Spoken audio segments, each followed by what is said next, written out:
Hi friends, இன்றைக்கி நம்ம mutton குழம்பு தான் செய்ய போகிறோம். வாங்க எப்படி செய்யுதுன்னு பார்க்கலாம். ஃபஸ்ட்டு எண்ணெய் ஊற்றிக்கோங்க. பட்டை லவங்கெல்லாம் சேர்த்துக்கலாம். 3 மீடியம் சைஸ் வெங்காயம் சேர்த்துக்கலாம். இதை நல்லா வதக்கிக்கலாம். இது நல்லா பொன்னிறமாக ஆகட்டும். நம்ம செய்கிற குழம்போட டேஸ்ட்டு நம்ம வதக்கிற வெங்காயம் தக்காளி என்ன இருக்குது. இப்போ 2 சைஸ் பெரிய தக்காளி சேர்த்துக்கலாம்.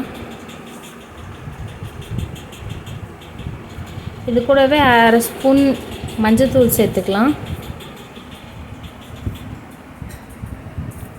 இப்போ இது மூடி போட்டு எடுத்தோடனே நல்லா வதங்கிட்டுருக்கோம். இது கூட 3 ஸ்பூன் இஞ்சி பூண்டு பேஸ்ட்டு போட்டுக்கலாம். இதையும் நல்லா வதக்கிக்கலாம். பச்சை வாசனை போகிற வரைக்கும் வதக்கிட்டு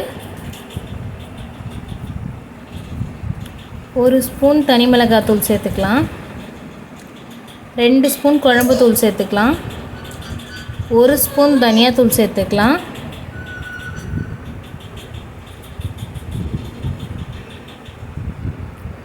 கரம் மசாலா 1 ஸ்பூன் சேர்த்துக்கலாம். மட்டன் மசாலா, சக்தி மட்டன் மசாலா 1 ஸ்பூன் சேர்த்துக்கலாம்.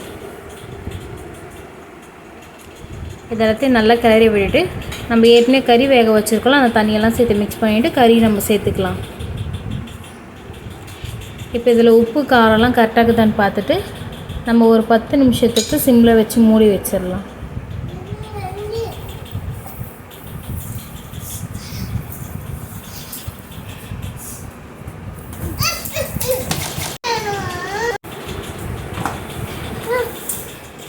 இப்போ எடுத்துகிட்டு நம்ம மூடி அப்பப்போ திறந்துட்டு கிளறி விட்டுறலாம். ஏன்னா தீஞ்சிரும்ல, அதனால்.